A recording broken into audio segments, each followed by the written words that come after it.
Hello friends, welcome to my YouTube channel civil IQ friends. आज हम बढ़िया सा टॉपिक पढ़ेंगे, difference between a Lacey and Kennedy theory. Friends, Kennedy theory और Lacey theory के बारे में हम पढ़ेंगे। कैनेडी थियरी में क्या था, उसमें क्या ड्रॉबैक रह गया, और लेसी थियरी में क्या एडवांस था, उसके बारे में मैं आपको बताऊंगा और थोड़ा आपका कॉन्सेप्ट क्लियर करूंगा। जो कि अभी जो एसरसन वाले क्वेश्चन आते हैं उसमें इस तरह से ही सब सेंटेंस दिए होते हैं, और उसमें से हमें सिलेक्ट करना होता है कि लेसी थियरी में क्या रहा था, कैनेडी थियरी में क्या रहा था, उसका ड्रॉबैक क्या था।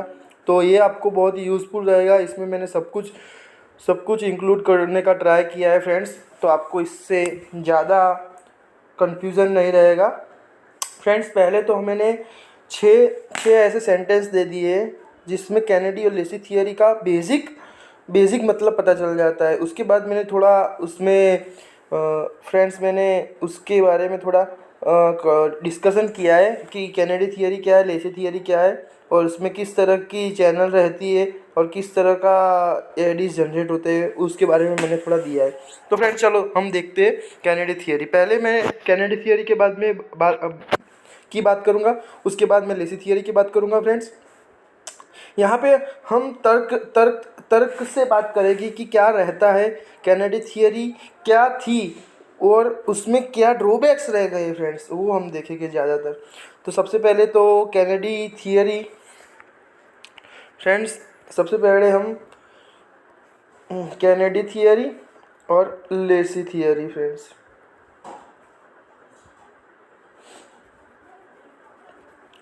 कैनेडी और लेसी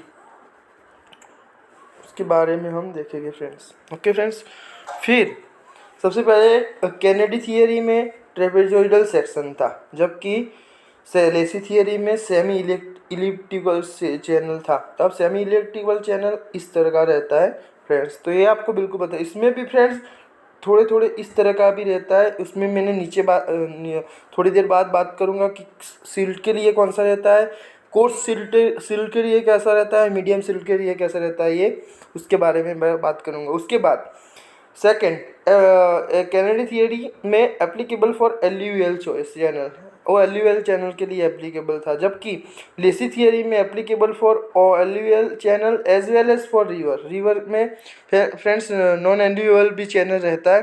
तो उसके बाद उसको भी लेसी थियरी में इंक्लूड हो गया था फ्रेंड्स। उसके बाद फ्रेंड्स तीसरा, यहाँ पे तीसरा फ्रेंड्स कि तीसरा वो बता रहा है कि silt kept in suspension due to eddies generated from bottom.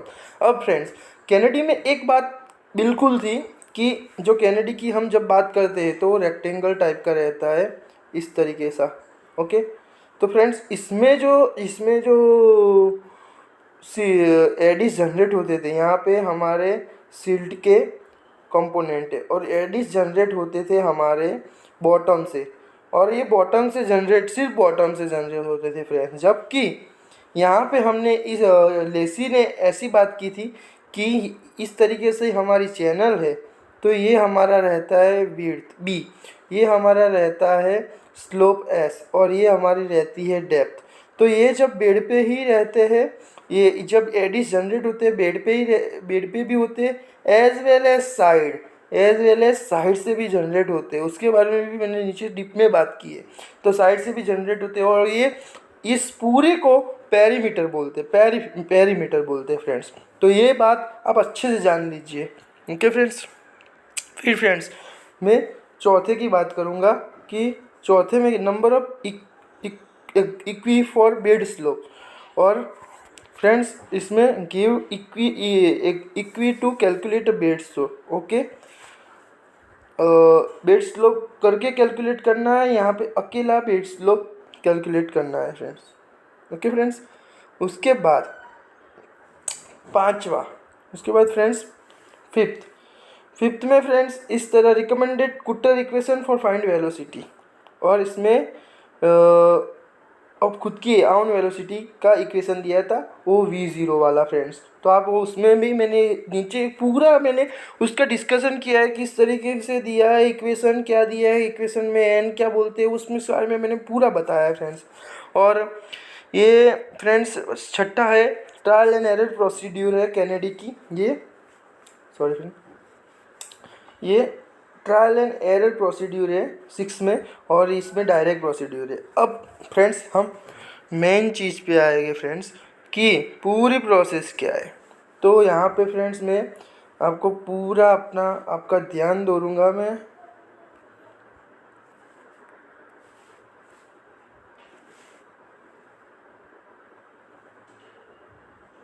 Okay, यहाँ पे आपको सिर्फ नज़र रखनी है, इस बाजू नज़र नहीं रखनी है फ्रेंड्स, तो मैं आपको अच्छे से समझा सकूँगा कि पहले तो कैनेडी कौन थे।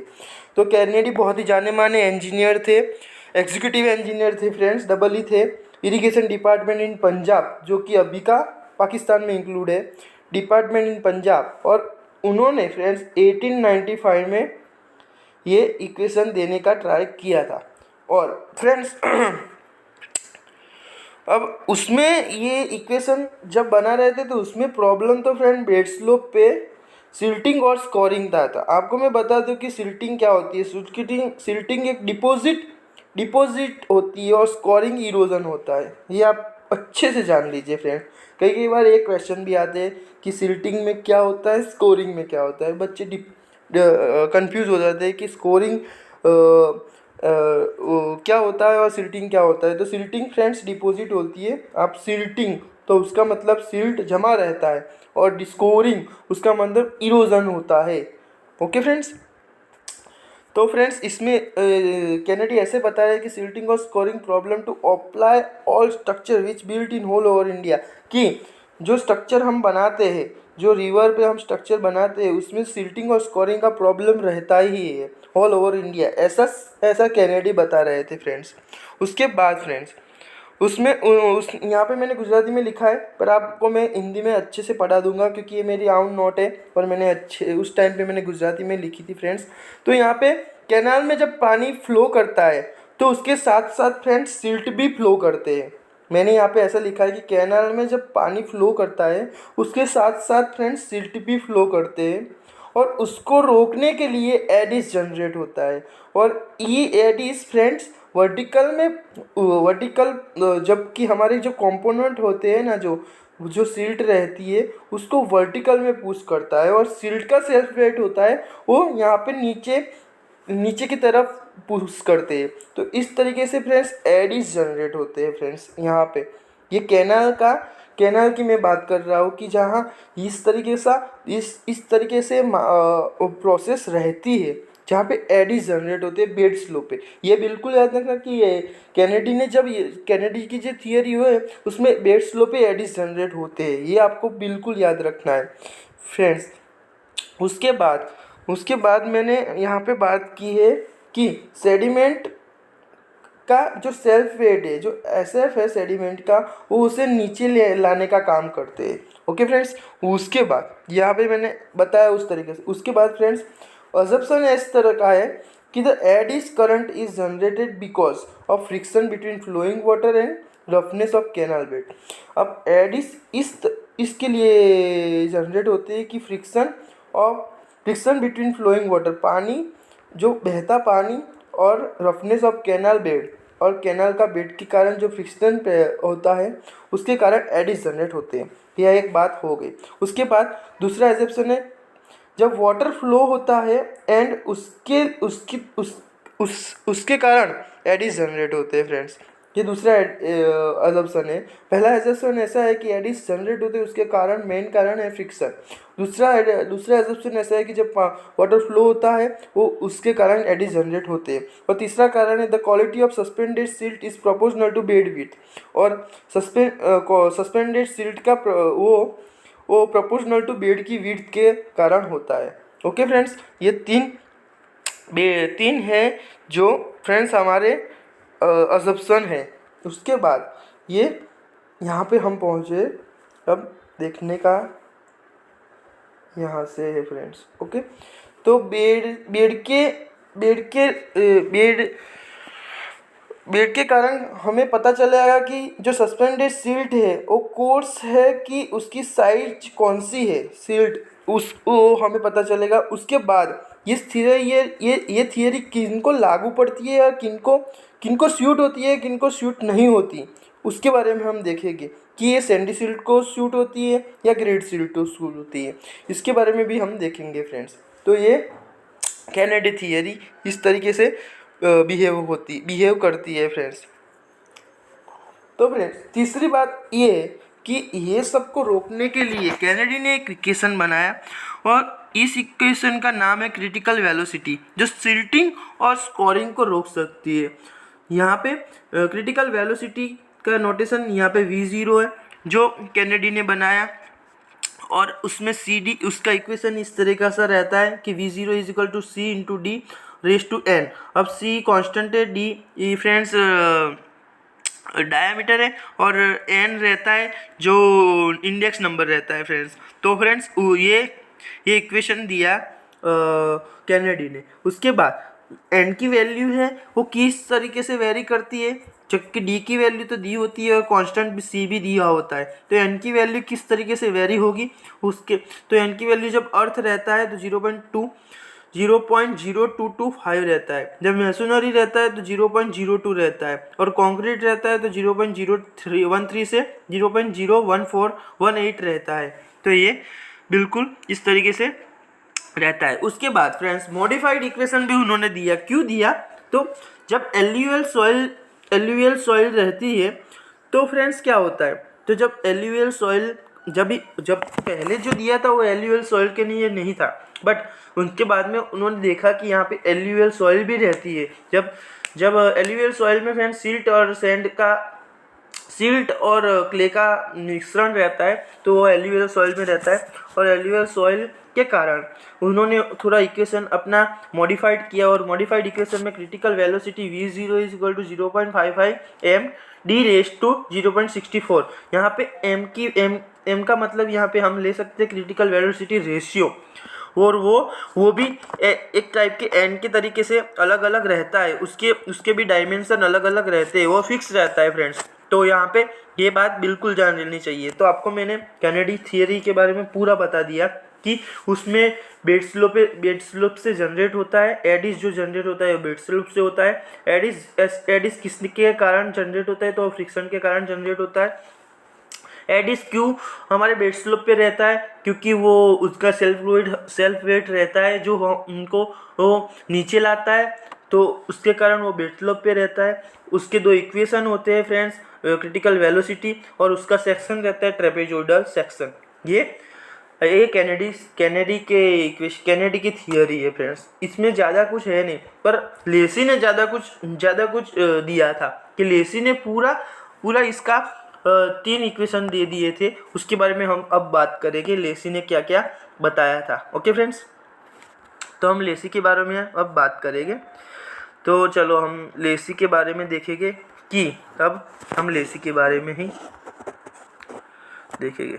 अब फ्रेंड्स अब लेसी की बात है, तो लेसी ने सेमी इलेक्ट्रिकल चैनल देखा था, ये तो हमने पढ़ लिया। Applicable for alluvial channel for as well as for river. Okay, उसके बाद friends silt is kept in suspension due to eddies generated from slide slope and the bottom throughout the periphery।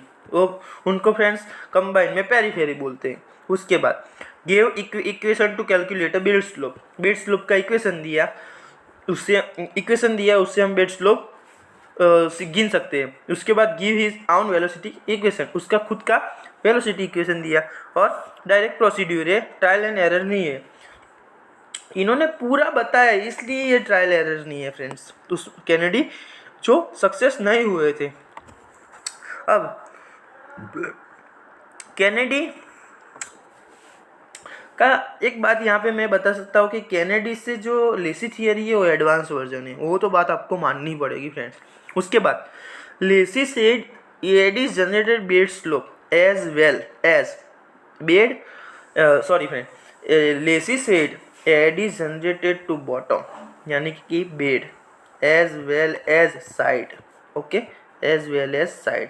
That's why we tell की head is generated to perimeter. Okay, वो दोनों से generate हुए थे। उसके बाद लेसी के बारे में हम थोड़ा बता देते। तो लेसी जाने माने इंजीनियर थे यूपी इरिगेशन डिपार्टमेंट में फ्रेंड्स, और ये उन्होंने जो थियरी दी थी वो 1939 में दी थी। ओके फ्रेंड्स, और अपर बारी डॉग में ये उन्होंने एक्सपेरिमेंट किया था। उसके बाद फ्रेंड्स, अब मैंने यहाँ पे मेरी नोट्स में लिखा है कि जब चैनल में कुछ टाइम पे ऐसा होता है कि उसकी विड्थ उसकी साइज के आधार से उसमें पानी जाता है, तो वो रिजिम कंडीशन बोलते हैं फ्रेंड्स। यहाँ पे मैं आपको बिल्कुल बता देता हूँ कि जैसे कि ये हमारी चैनल है, ट्रेपेजोइडल चैनल है फ्रेंड्स। ओके फ्रेंड्स, अब जैसे कि अब हमारा पानी यहाँ से बहता है, तो ये स्लोप और ये साइज होती है वो उसमें सेट हो जाती है। मीन्स कि वो कम्प्लीटली सेट हो जाती है, वो क्राइटेरिया में सेट हो जाती है, उस तरीके से वो सेट हो जाती है। ये कंडीशन को बोलते हैं रिजिम कंडीशन। जिस साइज के आधार पर उसमें पानी बहने लगता है उस कंडीशन को बोलते हैं हम फ्रेंड्स रिजिम कंडीशन। ये आपको बिल्कुल जानना है। कोई आपको पूछेगा इंटरव्यू में कि रिजिम कंडीशन क्या है, तो जिस कंडीशन में पानी का फ्लो बहता है और वो जो चैनल में सेट हो जाता है, उस चैनल के क्राइटेरिया में सेट हो जाता है विड्थ और स्लोप में, वो उस कंडीशन को हम रिजिम कंडीशन बोलते हैं। उसके बाद यहाँ से हम आगे बढ़ेंगे फ्रेंड्स, तो यहाँ से हम आगे बढ़ेंगे तो इसमें एक चीज़ यहाँ पे ये होती है, एक टर्म्स होता है फ्रेंड्स। ये टर्म्स बहुत ही जाना माना टर्म्स है कि इनकॉरहंट एल्यूवियम। ये क्या होता है? तो friends incoherent alluvium means alluvial soil friends. ये एल्यूवियल सॉइल ही है। ये किसमें से बनती है? तो सैंड और सिल्ट में से बनती है एल्यूवियल सॉइल, बरोबर। और फ्रेंड्स इसमें जब कोहेजन नहीं होता तो ये इसे पूरे टर्म्स को बोलते हैं इनकॉरहंट एल्यूवियम। ये इसमें कोहेजन होता नहीं है, इसलिए पूरे टर्म्स को बोलते हैं इनकॉरहंट एल्यूवियम। ओके फ्रेंड्स, और दूसरी चीज़ कि ये इनकॉरहंट एल्यूवियम में क्या होता है, ये बहुत इंटरेस्टिंग चीज़ है कि जैसे कि यहाँ से ये इसका मिश्रण है, जैसे कि यहाँ से फ्लो चालू होता है फ्रेंड्स, ये इनहरेंट एल्यूवियम सॉइल है, तो ये यहाँ से चालू हुआ और यहाँ तक पहुँचने वाला है। तो ये पूरा का पूरा यहाँ पे एज इट इज़ पोजीशन में पहुँचेगा।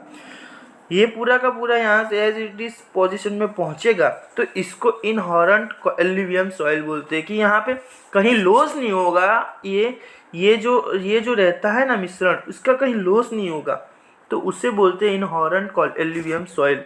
ओके, ये बहुत ही इंपॉर्टेंट टर्म्स है, ये इंटरव्यू में बहुत ही काम आएगा फ्रेंड्स। उसके बाद फ्रेंड्स इंटरेस्टिंग चीज़ अब चालू होगी कि लेसी ने तीन कंडीशन दी थी। रिजिम कंडीशन तो मैंने आपको बताया कि जिस कंडीशन में पानी का फ्लो बहता है और वो जिस कंडीशन में बेड स्लोप में सेट हो जाता है कि उसके अधीन रहता है, ये प्योर हिंदी में बोलते हैं कि उसके अधीन रहता है, उस कंडीशन को हम रिजिम कंडीशन बोलते हैं। उसके बाद इनिशियल रिजिम कंडीशन फ्रेंड्स, इसमें क्या होता है कि जो अब इंटरेस्टिंग चीज़ है फ्रेंड्स कि यहाँ पे क्या होता है कि यहाँ पे ये बेड स्लोप है, यहाँ पे हमारे सेडिमेंट यहाँ पे जमा रहते हैं, यहाँ पे बेड स्लोप, यहाँ पे फ्लैट है, ये फ्लैट है, बेड स्लोप हमारा फ्लैट है, उसकी विड्थ हमने कम रखी है। तो क्या होता है फ्रेंड्स, जब वो फ्लैट रहता है, इस तरीके से ये फ्लैट रहता है, और जबकि उस पर जैसे हमारे जो हमारी सिल्ट डिपॉजिट होती है, उसके बाद उसका स्लोप थोड़ा चेंज होने लगता है। ये हमारी इनिशियल कंडीशन है और ये चेंजिंग होने लगता है, इसलिए इस कंडीशन को हम इनिशियल कंडीशन को हम अप्लाई करते नहीं है। ये इनिशियल कंडीशन है हमारी, वो एप्लीकेबल नहीं है। क्यों? क्योंकि इसका स्लोप चेंज हो जाता है फ्रेंड्स, और इसलिए ये कंडीशन हमारी प्रैक्टिकल तरीके से अप्लाई हम रिवर पर नहीं करते हैं। ओके फ्रेंड्स, यह पहला है इनिशियल कंडीशन। उसके बाद दूसरी कंडीशन आती है हमारी, वो हमारी कंडीशन है friends true condition, true regime condition friends. Okay, अब ये ट्रू रिजिम कंडीशन रहता है ना फ्रेंड्स, उसमें हमारे 4 टर्म्स रहते हैं, हमने 4 चीज़ बनाई है। ये ट्रू रिजिम कंडीशन का मेन चीज़ यहाँ पे हमने 4 कंडीशन बनाई है फ्रेंड्स। कौन सी? तो उसमें हम बात करेंगे flow is uniform, discharge is constant, silt charge is constant, silt grade is constant. And friends यहाँ पे एक चीज़ आपको बता देता हूँ मैं कि ये जो हमने लिखा है ना सब, ये प्रैक्टिकली तो है ही नहीं, क्योंकि ये प्रैक्टिकली पॉसिबल है ही नहीं। और जबकि कांस्टेंट रिजिम होता है तो ट्रू रिजिम नहीं होता।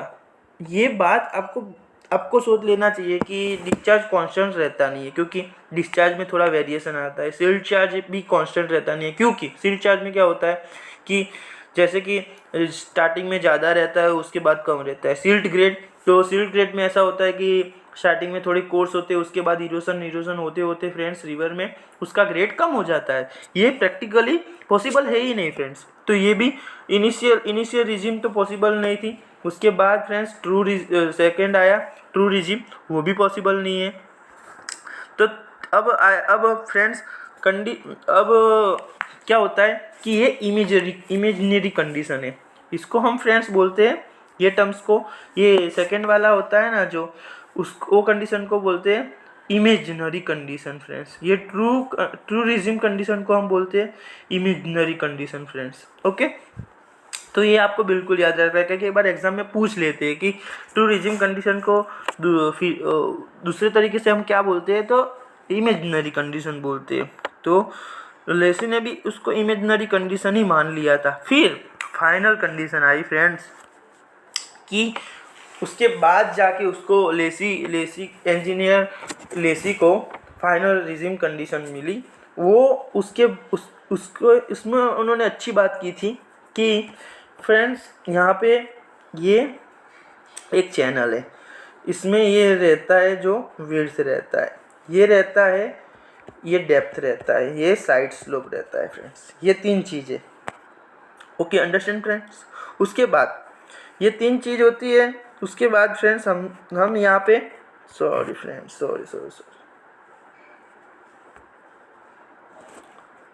Just 2 minute friends.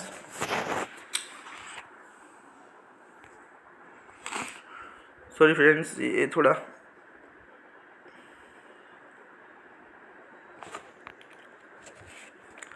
Okay friends,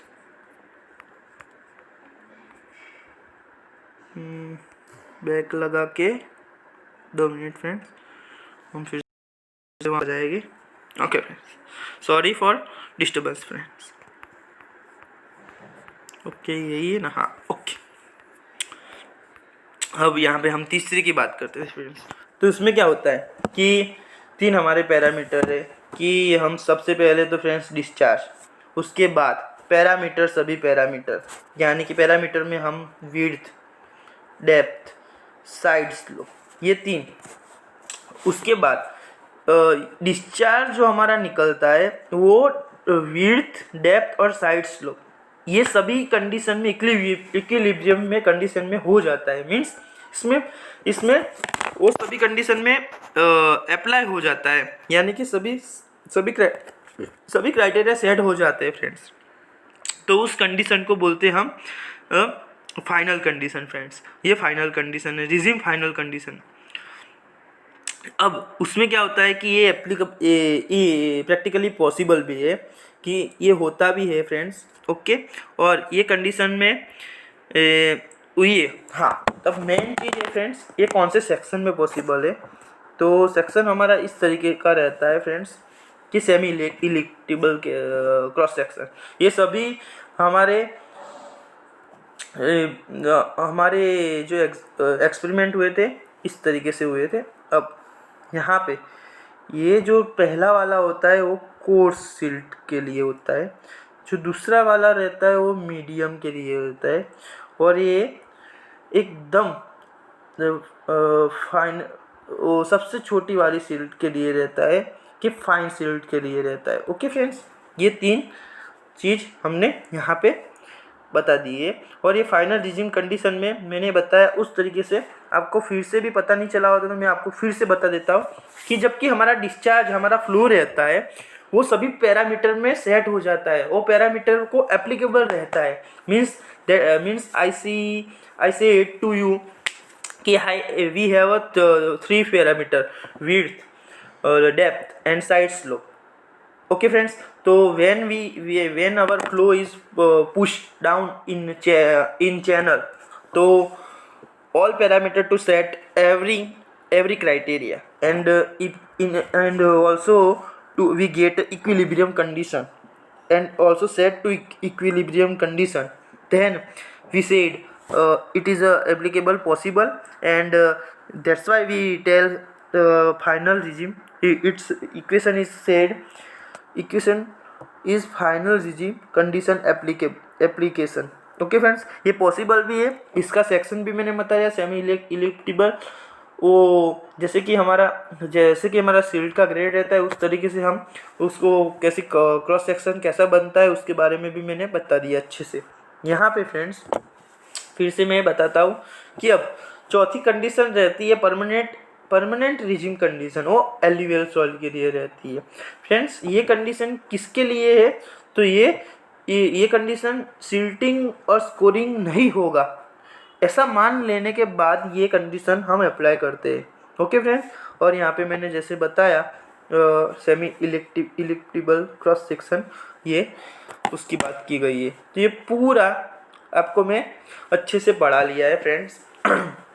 अब उसको हम एक बार फिर से याद कर देते हैं। तो फिर कैनेडी और लेसी के बारे में हमने यहाँ पे डिस्कशन किया। अब फिर से मैं आपको अच्छे से रिवीजन करवा दूँ तो कैनेडी और लेसी में फ्रेंड्स एक बात, उसका सेक्शन की बात कर दे तो कैनेडी ने ट्रेपेजोइडल सेक्शन पे एक्सपेरिमेंट किया था, लेसी ने सेमी इलिप्टिबल चैनल पे एक्सपेरिमेंट किया।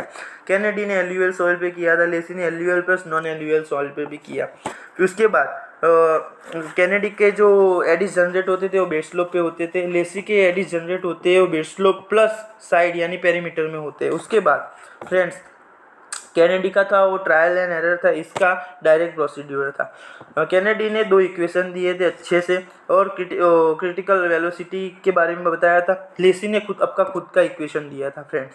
उसके बाद कैनेडी ने 2 इक्वेशन दिए थे क्रिटिकल वेलोसिटी के, और जबकि वो पहला इक्वेशन उसने दिया था उसमें एम की वैल्यू एन की वैल्यू डिफरेंट टाइप तरीके की थी, और दूसरा इक्वेशन जब दिया उसमें एम की वैल्यू डिफरेंट तरीके से दी थी। ओके फ्रेंड्स, वो मॉडिफाई और वो एल्यूवियल सॉइल के लिए था। उसके बाद और उसमें सेक्शन था ट्रेपेजोइडल सेक्शन। ओके फ्रेंड्स, उसके बाद लेसी की बात हम करेंगे तो लेसी ने 4 इक्वेशन लेसी की सबसे पहली बात की उसमें रिजिम कंडीशन पहले बनाई, और रिजिम कंडीशन वो कंडीशन रहती है कि उसमें सभी क्राइटेरिया फुलफिल होते हैं और सभी तरीके से वो एग्जिस्ट रहता है, उस कंडीशन को रिजिम कंडीशन कहते हैं। फिर उसके बाद नॉन एल्यूवियम कोहेरेंट के बारे में हमने बात की। तो नॉन एल्यूवियम कोहेरेंट को उसमें कोहेजन होता नहीं है, एल्यूवियल सॉइल होती है, वो उसमें सैंड और सिल्ट रहता है और कोहेजन होता नहीं है, इसलिए हम नॉन एल्यूवियल कोहेरेंट बोलते हैं। उसमें ऐसा होता है कि उसमें जो मटेरियल का लॉस होता नहीं है, इसलिए हम उसे इस तरीके से बोलते हैं। उसके बाद जो इनिशियल कंडीशन थी वो एप्लीकेबल नहीं थी। उसके बाद जो प्रैक्टिकल दूसरी कंडीशन थी वो उसमें सभी की हमने बात की, पर वो भी हमारी जो दूसरी ट्रू रिजिम कंडीशन थी उसमें वो प्रैक्टिकली हमारी एप्लीकेबल नहीं थी। उसके बाद जो फाइनल कंडीशन थी, फाइनल रिजिम कंडीशन, वो हमारी प्रैक्टिकली एप्लीकेबल थी। तो फ्रेंड्स उसके बाद हमारी जो चौथी कंडीशन थी वो परमानेंट कंडीशन थी, वो एल्यूवियल सॉइल के लिए थी। ये पूरा फ्रेंड्स अच्छे से मैंने आपको बता दिया है। थैंक यू फ्रेंड्स, आपको अच्छा लगा हो तो मेरे वीडियो को लाइक कीजिए, शेयर कीजिए और सब्सक्राइब कीजिए फ्रेंड्स। Thank you.